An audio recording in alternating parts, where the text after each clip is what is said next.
As early as 1784, American merchants sailed to Guangdong to trade business with the Qing dynasty for tea, porcelain, and silk.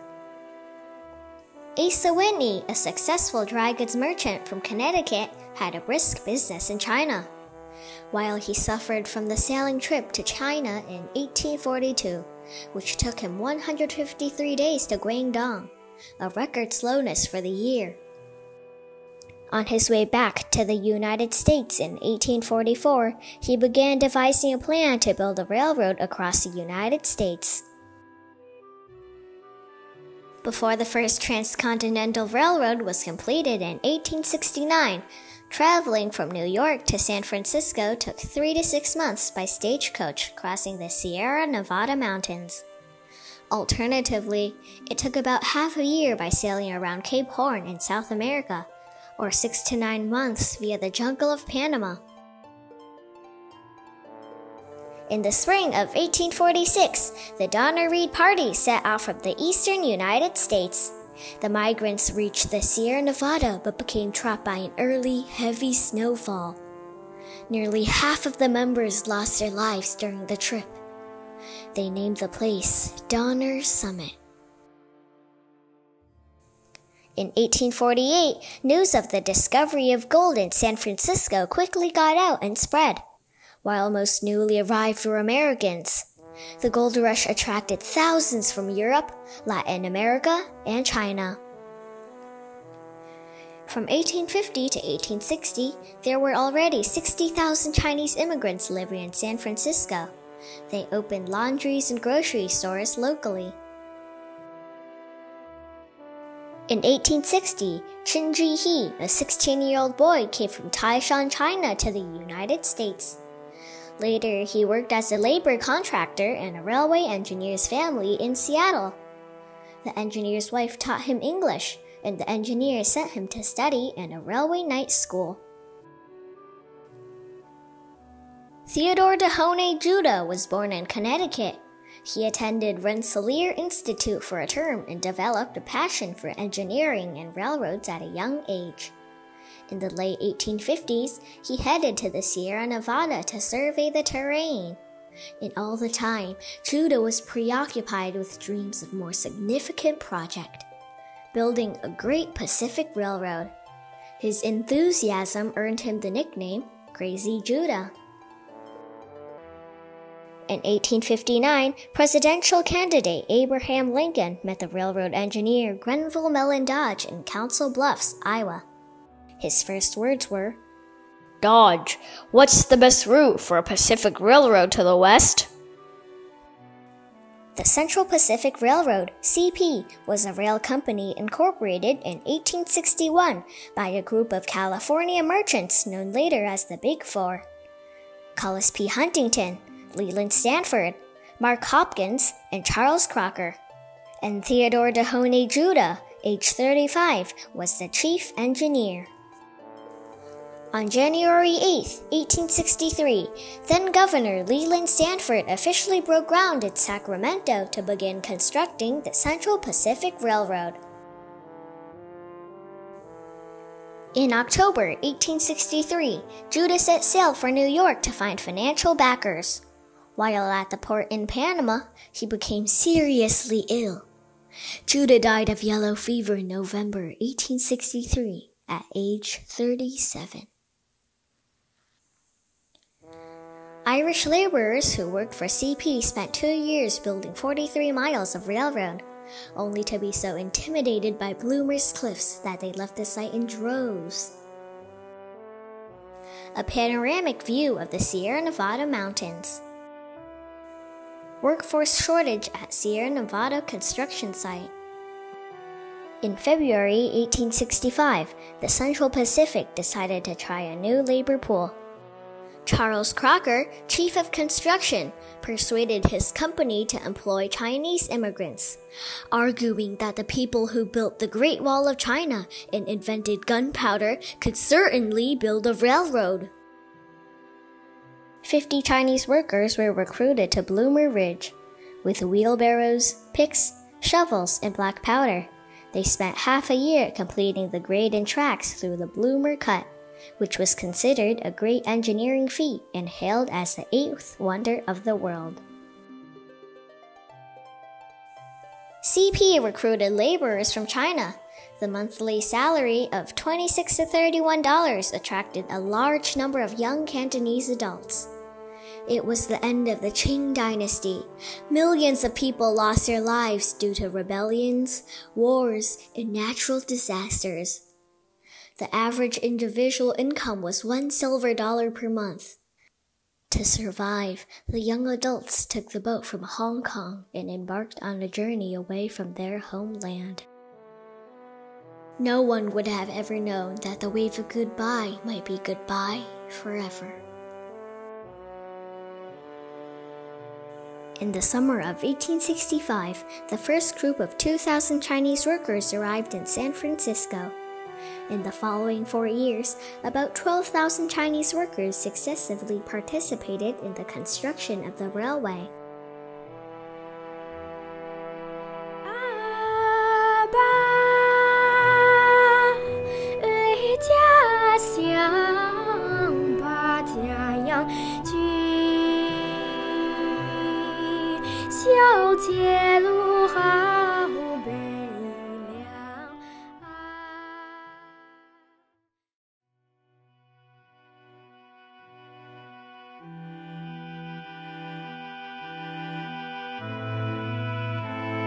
The Chinese workers used horse-drawn carts to transport construction materials. The Chinese workers were assigned to build the road at Cape Horn, the most dangerous part of the Sierra Nevada, at an altitude of more than 2,000 meters. The Chinese workers built railroads with timber. The Chinese workers laid the railroad tracks. During the winter of 1866 to 1867, the Chinese workers experienced 44 snowstorms. Avalanches often swept groups of Chinese workers to their deaths. 20 Chinese workers died in one avalanche. The Chinese workers working in the snow.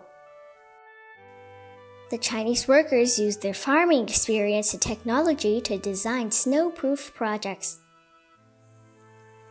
The specially designed snowproof corridor guaranteed the smooth progress of the project. The Chinese workers created slides, using the ice to transport supplies.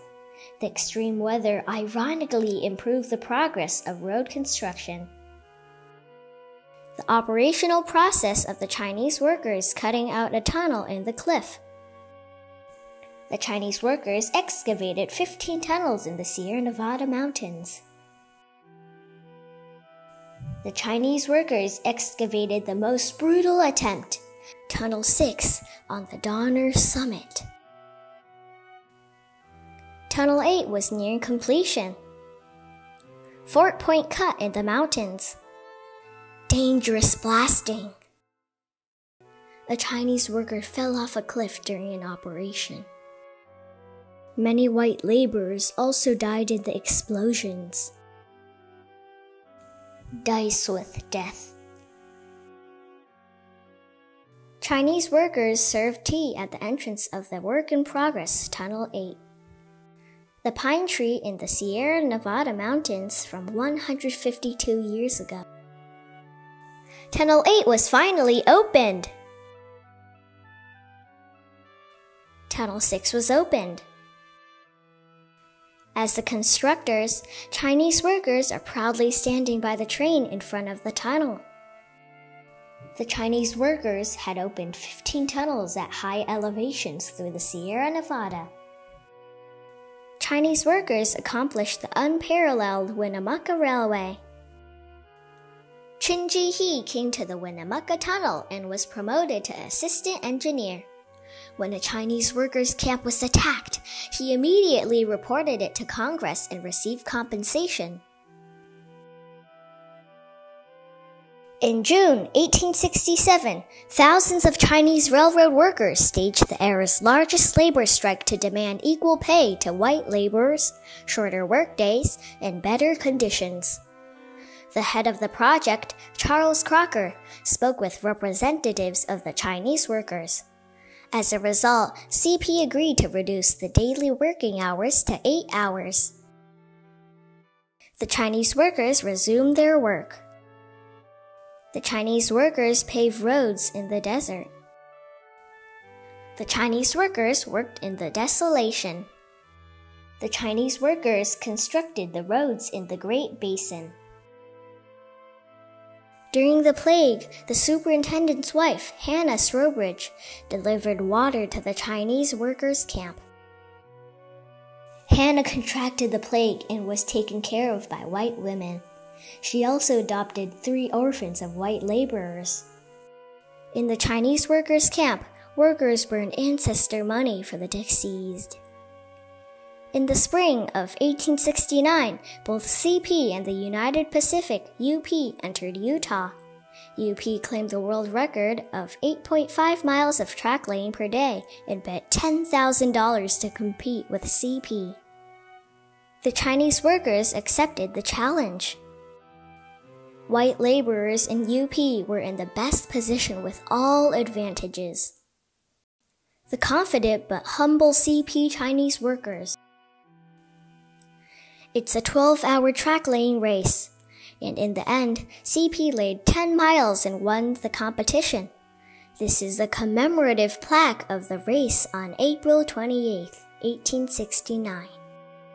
CP construction superintendent and Chinese worker foreman posed for a photo. The railroads finally meet! CP and UP's chief engineers shake hands to celebrate. On May 10, 1869, as the last spike was driven in the Utah desert, the blows were heard across the country. The world was put on notice. The Transcontinental Railroad was completed, and America was moving to the forefront of the world's stage. During the celebration in Sacramento, Edwin Bryant Crocker, Charles's brother, praised the Chinese in his speech.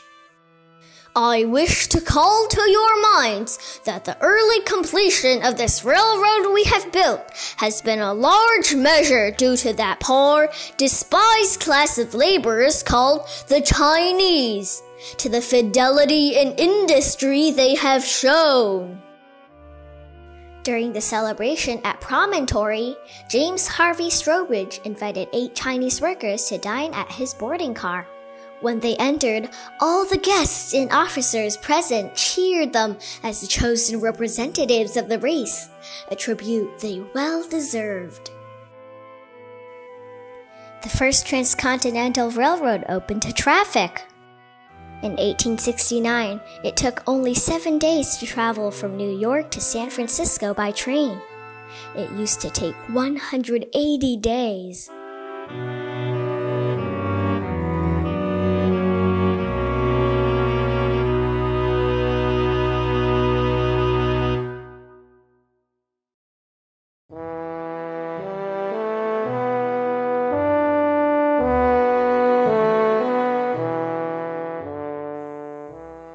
The Chinese workers' camps. The Chinese workers were grouped in clans or villages of 15 to 20 people. Each group has a group leader and a chef. The workers received their salary at the end of every month. Chinese workers were able to send back home $13 to $20 per month. This is a chef going to town for groceries. Chinese workers' kitchenware, tile pot, simple tools, hoe. Some Chinese workers relax by gambling or smoking opium on their days off.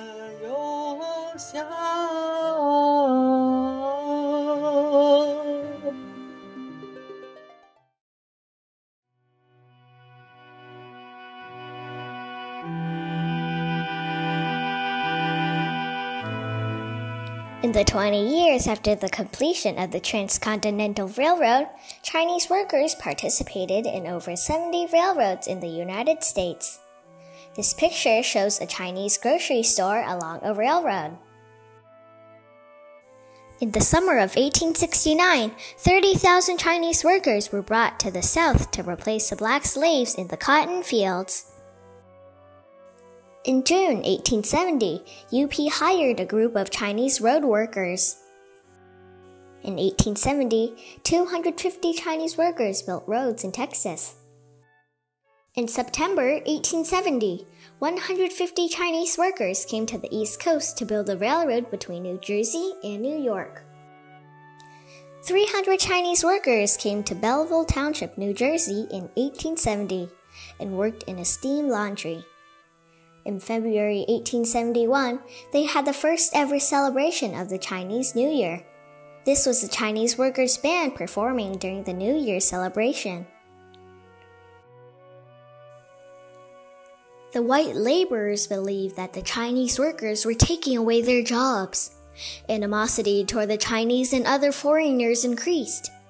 Frederick B., an early opponent of anti-Chinese sentiment in the United States, acted in an official capacity to represent the interests of Chinese immigrants and appeared in federal court cases. In August 1870, 500 Chinese laborers arrived in Knoxville, Tennessee.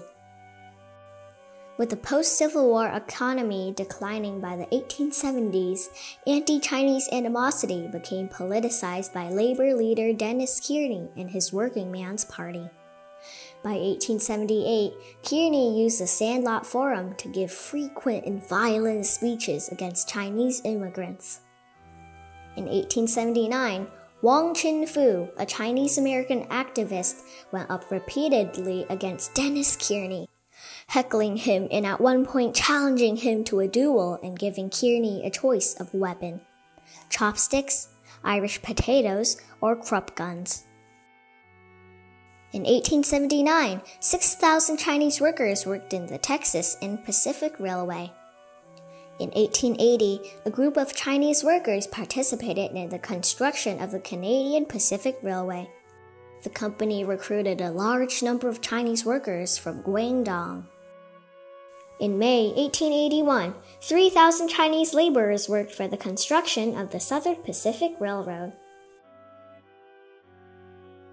The July 1877 San Francisco riot suppression did not mark the end of anti-Chinese activity in the city, but rather the beginning.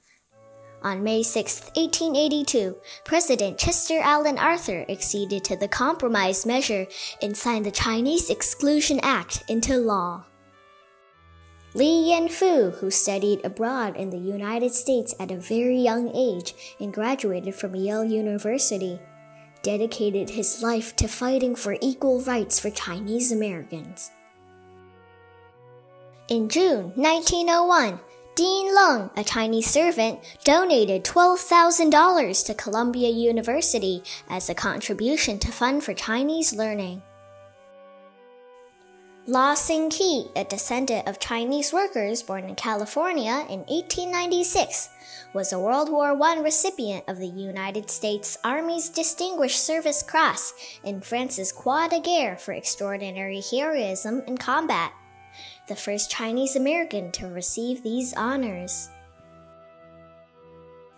On May 10, 1919, 3 survivors among the 8 representatives of Chinese workers were invited to the parade at the 50th anniversary of the Golden Spike celebration in Ogden, Utah.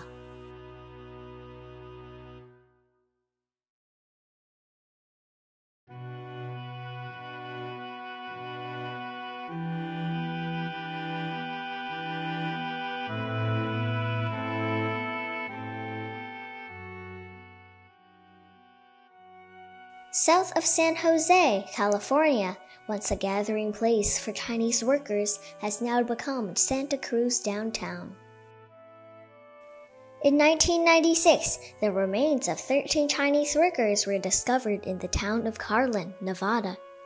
Li Ju-Chin, a Chinese restaurant owner, led a campaign and finally brought back the 13 caskets and reburied them. This is the reburial ceremony for the Chinese workers held in town.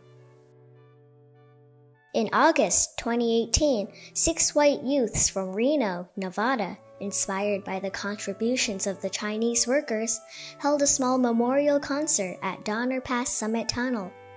Director Zhou Min happened to capture the scene when filming the documentary Black Road Spikes. After learning the story of the Chinese workers, Larry Dillon from Lovelock, Nevada, built a metal fence at the Chinese workers' tomb near the town and a brick pool for burning joss paper, according to the Chinese custom of worship. He said to Li Zhu, a Chinese photographer, "The day you come here, the day is Qingming Festival." In June 2005, the remains of some Chinese workers were discovered in Los Angeles. They were later reburied in a cemetery that once denied them entry. This day is a long time in coming. Representative Judy Chu, who represents the area in Congress, said at the ceremony at Evergreen Cemetery, "It is so significant that those early immigrants who suffered so many indignities in life will now, through interment, not have to suffer indignities through death." In the fall of 2015, the remains of Chinese workers were found in the basement of the Dutch Reformed Church in Belleville Township, New Jersey. 3 years later, the Chinese community held a service at the church cemetery to honor their ancestors. Margaret Lamb donated $35,000 to the church to thank them for the kind treatment of the Chinese workers. History was made on May 9th, 2014, as the Chinese railroad workers were inducted into the U.S. Department of Labor Hall of Fame in honor of their crucial work for the completion of the nation's first Transcontinental Railroad. As the Deputy Secretary of Labor, as a proud member of the Obama administration, and as the son of Chinese American immigrants, it is an incredible privilege to be here today as we induct the Chinese railroad workers into the Labor Hall of Honor. And yet their commitment to the work and the sacrifices they made just have not been fully recognized. And that is why we're here today, to recognize the Chinese railroad workers who didn't just build a railroad, they helped build a nation.